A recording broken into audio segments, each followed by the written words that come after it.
नमस्कार, मैं हुमा नाज़। अभी आई हुई हूँ संजय गांधी मेमोरियल हॉस्पिटल पे, जहाँ कल मुंडका में जो भयावह घटना हुई, जो फैक्ट्री में आग लगी है, उसमें जितने भी लोग मरे हैं और जो घायल हुए हैं, उन लोगों को यहाँ पे लाया गया है। यहाँ पे बहुत बुरा हाल है। लोग अपने कई लोगों की शिनाख्त नहीं हो पा रही है। लोग अपने लोगों को ढूँढ रहे हैं। अभी तक जो सूचना दी जा रही है कि 27 लोगों की मृत्यु हुई है, 33 लोग मिसिंग हैं, 16 इंजर्ड है। बहुत सारे परिवार यहाँ पर ऐसे हैं जिनके अपने उन्हें ना तो घायल में मिल रहे हैं और ना ही डेड बॉडीज़ में मिल रहे हैं। वो यहाँ से वहाँ उनको ढूँढते फिर रहे हैं। सूचना ये भी है कि आज भी बिल्डिंग से लाशें निकल रही हैं, जिसकी अभी तक कोई काउंटिंग नहीं है कि वो कितनी हैं और क्या कितनी लाशें और निकली हैं, उसके बारे में अभी कुछ बताया नहीं गया है। लेकिन सूचना ऐसी है कि आज भी वहाँ से कुछ लाशों को निकाला जा रहा है, डेड बॉडीज़ को निकाला जा रहा है। निशा जो 18 वर्ष की थी, इस फैक्ट्री में काम करती थी, वो मिसिंग है। ये उनकी छोटी बहन है जिनके चेहरे पे दुख आपको साफ नज़र आ रहा है। निशा अपने परिवार में मात्र एक कमाने वाली थी और पूरा घर चलाती थी। आइए हम उनके चाचा से बात करते हैं। नहीं पता चला, आपने दोनों जगह जाके देखा, वहाँ पे नहीं है उनका, ना घायल में ना कैजुअलिटी में। घायल में तो वहाँ घुसने नहीं दे रहा, क्या पता कोई नाम कर देते सही लड़के। अच्छा, तो अभी बता रहे हैं कि आपको बताएंगे। डीएनए के लिए भी नहीं बुलाया अभी आप लोगों को? अच्छा, अभी ढूंढ रहे हैं कि कहाँ पे हैं। निशा ही घर में सबसे बड़ी थी, कमाने वाली। हाँ, सबसे वही कमा के खिलाता था, वही सब खर्चा उठाता था। और उनके पिता मानसिक रूप से थोड़ा बीमार है। तो भी आपने कोशिश किससे, पुलिस से बात करने की कोशिश? हाँ, पुलिस से बात क्या बोलना है पुलिस का? पुलिस क्या बोलने है? पुलिस कह रहा भाई मिलेगा, भाई जब जी चेक होगा उसका बाद पता चलेगा क्या चेक करवाएंगे नहीं करवाएंगे। तो अभी आपको कोई उम्मीद लग रही है? नहीं, उम्मीद तो नहीं। सरकार देखो क्या घोषणा देता है। घोषणा देने से थोड़ा हो जाएगा, पर इंसान थोड़ी दे देगा। तो कहा जा रहा है कि मतलब एनओसी वगैरह कुछ नहीं था फायर का, और कि जानबूझ के भी कुछ किया जा सकता है दरवाजा तो सर हुआ तो हम सब जाके देख नहीं सकते हैं कंपनी का कैसे जगह, तो आग लगा था पूरा फैला, उसके बाद तक यहाँ पे जो बैठे हुए हैं, इनके जो रिलेटिव हैं उनकी शिनाख्त हो गई है। उनके पिता और पति से हम बात कर रहे हैं और हम जानने की कोशिश कर रहे हैं। मतलब जो डीएनए टेस्ट के लिए हम सब बैठे हैं। तो इसी के लिए आप लोग बैठे हुए हैं? हमारे लड़की है। आपका नाम? रमेश प्रसाद। रमेश सिंह। अच्छा, आपकी बेटी है, क्या नाम है आपकी बेटी का? जसोदा देवी। अच्छा, आपकी बेटी है। सब यहाँ फैमिली। इनकी पत्नी है। अच्छा, आपकी पत्नी है। तो आपको कैसे पता चला इस घटना के बारे में? ये तो आग लगा तो हम तो वो अलवर से आए। अच्छा, आप अलवर में थे? हाँ, आग लगा पता चला, मेरी बच्ची थी, उन्होंने फ़ोन किया, पापा यहाँ आग लग गई, मम्मी मिलने गई। अच्छा, तो कितने बच्चे हैं आपके? 2 बच्ची 1 बच्चा। कितने उम्र के हैं सबसे छोटा बच्चा? 11 साल। अच्छा, तो आपकी बॉडी मतलब ना घायल में है और ना डेड बॉडी में है? कुछ नहीं, जला हुआ। ये अभी मिला? पहचान में हुई? पहचान हुई है, पर डीएनए टेस्ट पहले करने के बाद पहचान, जली हुई में क्या पहचान आएगी। जितने भी लड़के हैं जो सुविधा नहीं देते हैं, अपना जो बचाते हैं, फैक्ट्री मालिक या इंडस्ट्री के लोग जो ये सब जो बहुत शोषण करते हैं वर्कर के ऊपर। इनका है जो शोषण, ना कोई निकास है, ना फायर का जो कुछ नहीं वहाँ पे मिला। तो आप कह रहे हैं कि शोषण करते हैं ये लोग? शोषण ही है, एक तरह की शोषण है, क्योंकि जो मालिक है वो भाग गया है। मालिक भाग गया। हाँ, मतलब गिरफ्तार अब हुआ है जाके। तो उनको जैसे ईएसआई पीएफ जैसी सुविधा दी जाती थी? ईएसआई की सुविधा ये बनाया था 2 महीने से ही हो रहा है, और 4 उससे पहले से कभी नहीं था? उससे पहले नहीं हुआ था। अच्छा। उनके पहले इनके पास सिर्फ 50 से 60 वर्कर काम करते थे। आज ही उनके पास 300 वर्कर 250 वर्कर से तो काम आप करते अभी आगे लड़ाई को लेके क्या आपका है? हैं। अब हमें तो इतनी कोई वो नहीं कि लड़ाई किस तरीके से लड़ाई जाए, ये तो क्या बता सकते हैं। यहाँ तो लड़ाई तो जब भी लड़ सकती है जब एक आदमी यहाँ की है, 2 आदमी वहाँ के एकता जुट हो।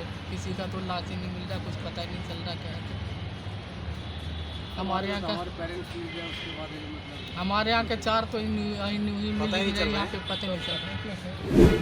हम सब तो दुखी हैं। हमें तो पुलिस नहीं आगे जाने देता, ना कोई मीडिया वाला आगे जाने देता। हम क्या कर सकते हैं? हम तो बिल्कुल लाचार हैं।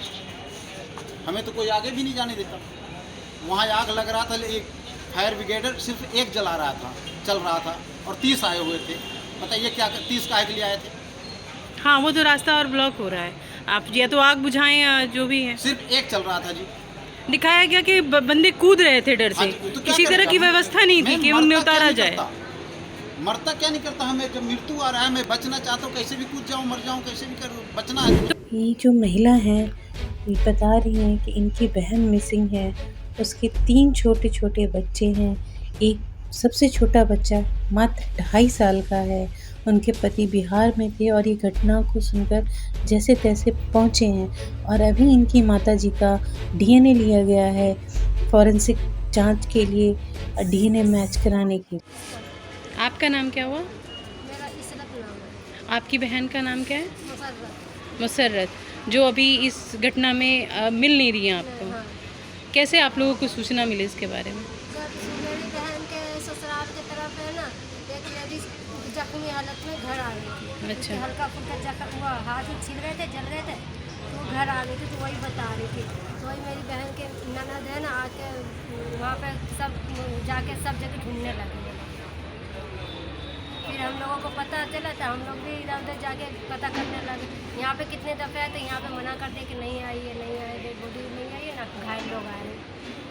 तो कितने साल की उम्र की होंगी आपकी बहन? 37 साल। तो अभी उनकी डेड बॉडी आपको नहीं मिली है, ना उनके बारे में जानकारी है कोई कि वो घायल हैं या कैजुअलिटी हुई है, कुछ नहीं पता कुछ नहीं पता चल रहा। तो आप लोग रात से यहीं पे हैं? हाँ, रात से है, रात में थे, फिर आज सुबह से है। कल रात में थे, अभी सुबह आज सुबह से ही है यहाँ। तो अब आप लोग को एक बार भी अंदर ले जाके पहचान के लिए ले गए? नहीं ले गए। यहाँ पे शासन प्रशासन आप लोगों की किसी तरह की मदद कर रही है? अभी कुछ नहीं कर रही है। कोई बात नहीं की आपसे? नहीं, कोई इंतज़ाम नहीं? नहीं कुछ नहीं। इनकी पत्नी मिसिंग है और ये काफ़ी परेशान है और क्योंकि इनकी पत्नी का कहीं भी पता नहीं चल रहा और इन्हें कहीं से सूचना प्राप्त नहीं हो पा रही और ये कुछ बात करने की स्थिति में भी नहीं है। ये काफ़ी परेशान है। इनकी पत्नी ने इन्हें फ़ोन करके बताया था कि आग लग गई है और ये द्वारका में थे। जब से उनकी फिर बात नहीं हो पाई, कोई उनका पता नहीं चल पा रहा। कोई नहीं बताने को राजी है। वो चीज़ नहीं बता रहे कि भाई आपका यहाँ नहीं, इनसे पता करो, चलो हमारे साथ। ये कोई नहीं बताने वाला भाई साहब, सब अपना वो देखते हैं जी, अपना हुआ अच्छा जी, अपने ड्यूटी कर रहे हैं। आपकी पत्नी ने आपको फ़ोन किया था? हाँ, फोन की थी, जिस टाइम आग लगी थी उसी टाइम, और हमसे द्वारका में थी। जब तक द्वारका से मुंडी का आया तब तक भयानक आग लग गई थी। उसके बाद मुझे फ़ोन भी नहीं आया, उसके बाद फ़ोन भी नहीं लग रहा है, मोबाइल जल गया, पता नहीं क्या हो गया। क्या हो सकता, मोबाइल जमा हो, मोबाइल उसी में आग में जल गया हो, तो आग की वजह से मोबाइल जमा रहता है। ये महिला उसी फैक्ट्री में काम करती थी जिसमें कल आग लगी थी और जहां इतनी भयावह घटना घटी है, लेकिन ये किसी प्रकार बच गई हैं और अब ये बता रही हैं कि किस प्रकार वहां घटना घटी है और किस प्रकार वहां पे एक ही जीना था, जाने आने का एक ही रास्ता था और वो भी छोटा सा रास्ता था और कोई भी सुरक्षा व्यवस्था नहीं थी, ना ही इन्हें जो बेसिक तनख्वाह है और ना ही इनको ESI PF जैसी सुविधाएं मिलती थी। ताला लगाने था, ये तो खाली ऑप्शन है, लेकिन ये जिस तरह की आग बचाने के लिए जान बचाने के लिए हमने क्रेन मशीन से आप कौन से फ्लोर पे थे? हम तीसरी फ्लोर पे तो क्रेन मशीन से आपको उतारा? क्रेन मशीन से हमें निकाला। वाला है। तो आपके फ्लोर पे कितने लोग थे? वहाँ पे तो एक कम से कम 100 लेडीज 75 हो गया 100 लेडीज। आपके फ्लोर पे 75 लेडीज थी। उन सबको क्रेन से उतारा गया कि वहाँ भी कुछ लोगों के साथ हादसा हो? कुछ नहीं होता। अच्छा, यहाँ पर मेरे तो जो आपकी जानने वाली थी उनमें से कुछ लोग गायब हैं? सारे गायब हैं हमारे जानने वाले। तो आप लोगों को वहाँ पे ESI PF वगैरह दिया जाता था? कुछ नहीं दिया जाता था। आप लोगों का रजिस्ट्रेशन नहीं करा रखा था कंपनी ने? कोई सुविधा नहीं दे रखी थी? आग लगी बिल्डिंग में, उसके कितने देर बाद वहाँ पे फायर ब्रिगेड और पुलिस की गाड़ी आई? गाड़ी हम लोगों को नहीं, धुआं के हमारे अंदर दिख रहा था कुछ भी। मतलब कितना टाइम लगा होगा? आधा घंटा, 1 घंटा? 1 घंटा हो गया था हम लोगों को अंदर को। धुआं खा गए थे, सारे चक्कर दे गए। और जो सेफ्टी बिल्डिंग्स में लगी होती है फायर बुझाने की, वो नहीं थी उसमें? नहीं, लगे होते छोटे छोटे सिलेंडर आग बुझाने के लिए, बिल्डिंग के अंदर नहीं था वो सुरक्षा? घटना ऑफिस में वो मीटिंग हो रहा था। अच्छा, और सब लोग ऑफिस में थे, कोई नहीं देखा कि आग कैसे लगी। अच्छा। उसके बाद धुआं आया तो हम लोग शीशा तोड़ के रस्सी के सहारे गए तो रस्सी लोग फेंका तो बांध के नीचे दौड़े। रस्सी टूट गई तब वो गिर गए। तो आप कितने फ्लोर पे थे उस टाइम पे? मैं तीसरा फ्लोर से दूसरा फ्लोर पर मीटिंग हो रही थी, अच्छा, तो दूसरे फ्लोर से मैं चला। दूसरे फ्लोर से शीशा तोड़ के आप निकले। तो कितनी देर में वहाँ पे आया होगा फायर ब्रिगेड वाला? कोई आपको अंदाज़ा है वो एक कितना घंटा टाइम तो लग लग गया? था। 1 घंटा लग गया था। पुलिस प्रशासन को भी आने में 1 घंटा लग गया। अगर जल्दी आते तो शायद हाँ, इतनी हम बड़ी लोग- कैजुअलिटी ना हम लोग होती। बच गए। अच्छा, तो एक बात बताइए, जैसे आपको मैंने आप लोगों को कैसे पता चला? मैंने थोड़ा समझाइए हमें क्या हुआ था उस टाइम पे और कौन से टाइम की बात है ये? रात को 4 बज के 10 मिनट 5 मिनट हो रहा है। तब अब कोई हम बेहोश हो गए, धुआं लग गया ना, और धुआं घुस गया रूम में। घुस गए। बस हम लोग बेहोश हो गए, किसी तरह से उतर गए। आपने दरवाजे से नीचे के गेट से जाने की कोशिश नहीं की? हाँ, कोशिश किए, बस गैस लग गया। कहा कि जीने के सामने लगा हुआ था, क्या लगा हुआ था जीने के सामने? आग लगी हुई थी। अच्छा, तो हम लोग अब शीशे तोड़ के निकला, फिर भागे पीछे शीशा तोड़ के एंट्रेंस गेट पे ही आग लगी थी? हाँ, मतलब वहाँ पे भी आग फैल गई थी? जब जनरेटर बंद हो नहीं, गया, नहीं, वहीं से आग जब स्टार्ट। लाइन खत्म हो गया, कट गया, तब लोग निकले लगा कि भाई मीटिंग चल रहा है, लाइट। और आपका मालिक कहाँ था? मालिक उसी में, अच्छा, मालिक कहाँ है? मतलब वो भाग गया था कि- मालिक उसी ऑफिस में, वो भागे नहीं थे। सबको वही हमारे मालिक मैनेजर सब कोई था, तबे हम लोग भी थे वहाँ। आप लोगों के फ़ोन वगैरह कहाँ हैं? फ़ोन हम लोग का समझिए कि छोड़ के भागे हैं, जल फट गया। छोड़ के भागे हैं मतलब आपके फ़ोन रखवा लिए जाते थे क्या? हाँ, क्यों? वहाँ रख लिया जाता है, बाद में दिया जाता है। तो आपको ESI PF वगैरह कुछ मिलता था ना, वहाँ पे? कुछ नहीं अभी। कितनी सैलरी दी जाती थी आपको? 9,500। 9,500। मतलब कितने घंटे की ड्यूटी थी आपकी? 8 घंटे। अच्छा, तो मतलब आपको हॉस्पिटल नहीं लाया गया, आप वहीं से घर भाग गए? हाँ, मैं सेक्टर है, आप उनका एक डॉक्यूमेंट रख लिए और आप उनको दे रहे हैं। आप ना तो कोई ID दे रहे हैं, ना ESI कार्ड दे रहे हैं, ना PF कार्ड दे रहे हैं। इसी कंपनी में ज़्यादातर लोगों से जो बात हुई है 7,500 7,500 में काम कर रहे हैं, और मोस्टली महिलाएं काम कर रही हैं जिनके पास ना ID है ना कुछ है। तो इस तौर पे सर इनकी आईडी तो ले रखे, वर्कर का आईडी ले रखे, लेकिन वर्कर को नहीं दिया गया। मैं वही कह रहा हूँ। किसने आईडी कंपनी ने आईडी ले देती नहीं है। आप किसी संगठन से हैं? मैं मजदूर एकता केंद्र से हूँ, और इनसे तो सारे से डॉक्यूमेंट मजदूरों का संगठन है, मजदूर तो आप ही इनके समर्थन में यहाँ पे आए हैं?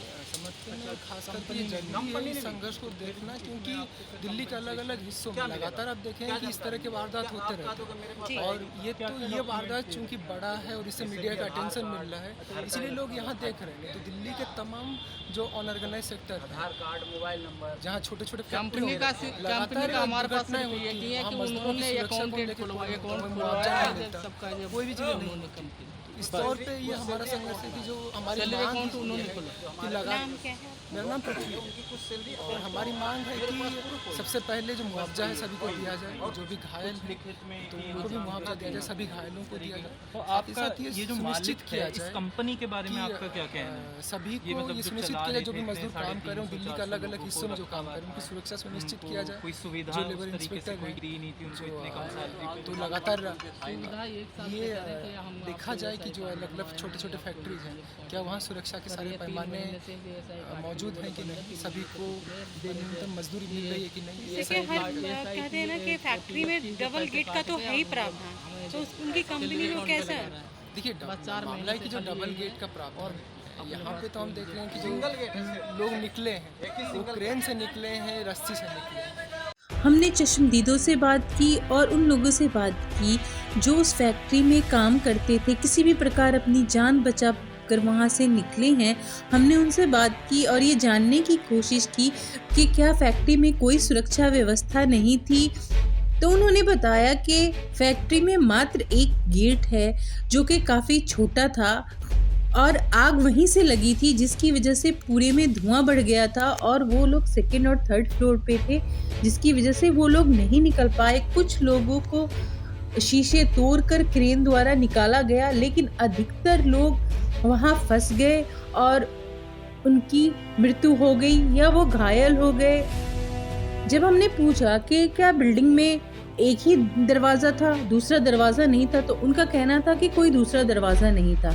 अब ये सोचने वाली बात है कि किसी भी फैक्ट्री को कैसे परमिशन दी गई चलाने की, जबकि ये नियम है कि बिना 2 दरवाजे की कोई भी फैक्ट्री को एनओसी नहीं मिल सकती चलाने की, क्योंकि ये है कि दुर्घटना अगर कभी घटती है तो उस वक्त के लिए दूसरे दरवाजे का प्रयोग किया जा सकता है। लेकिन इस बिल्डिंग में मात्र एक दरवाज़ा था, वो भी छोटा था, जिसकी वजह से ये घटना और भयावह हो गई, जिसकी वजह से लोग निकल नहीं पाए। दूसरा लोगों का कहना था कि अगर पुलिस प्रशासन और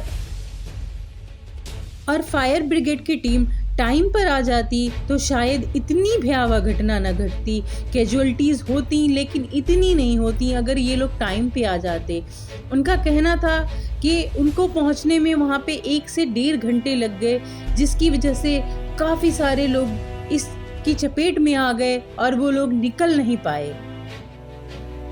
जैसा कि बताया जा रहा है, यहाँ पे वर्कर्स को बेसिक सैलरी भी नहीं दी जाती थी, उनको ESI PF जैसी सुविधाएं भी नहीं दी जाती हैं, ना तो उनको कोई भी प्रूफ दिया जाता है कि वो यहाँ के वर्कर्स हैं। उन्हें बिना किसी भी सुरक्षा गारंटी के काम करवाया जाता है। अब ये चीज़ें हैं कि देश की राजधानी में ऐसी फैक्ट्रीज कैसे चल रही है, सरकारें क्या कर रही हैं, सरकारी तंत्र क्या कर रहा है, कैसे ऐसी फैक्ट्रियों को एनओसी मिल जाती हैं और वो ऐसी दर्दनाक घटनाएं होती हैं। इस फैक्ट्री में अधिकतर महिलाएं काम करती थी और सबसे ज़्यादा मृत्यु भी महिलाओं की हुई है और ये सभी बहुत गरीब परिवार से आती हैं। कोई अपने परिवार में सिंगल काम करने वाली महिला है, तो बहुत सारी महिलाओं के 2-2.5 साल के बच्चे हैं, किसी की शादी भी नहीं हुई थी। इतनी बड़ी दुर्घटना, इतनी बड़ी त्रासदी हुई है, लेकिन गरीबों की जान जाती है, सरकारी तंत्र कभी जागता नहीं। जिन बच्चों की माँ इस दुर्घटना में जिनकी जान चली गई है, क्या उन बच्चों को कभी उनकी माँ मिल पाएगी? क्या ये मुआवजा उनकी माँ की भरपाई कर पाएगी? सरकारें मुआवजे की घोषणा कर देती हैं, क्या उससे उन परिवारों का दर्द भर पाएगा? सरकारों को ऐसी फैक्ट्रियों का ऑडिट कराना चाहिए, उन्हें एनओसी देने से पहले सारे नॉर्म्स का पालन कराना चाहिए। ये सबसे ज़रूरी है। आज का ये हादसा बहुत भयावह है और हमें बार बार सीख देने का काम करता है कि हमें ऐसी फैक्ट्रीज़ को चलाने से पहले हर तरह की चीज़ों को देख लेना चाहिए, तभी हमें इन्हें चलाने की आज्ञा देनी चाहिए।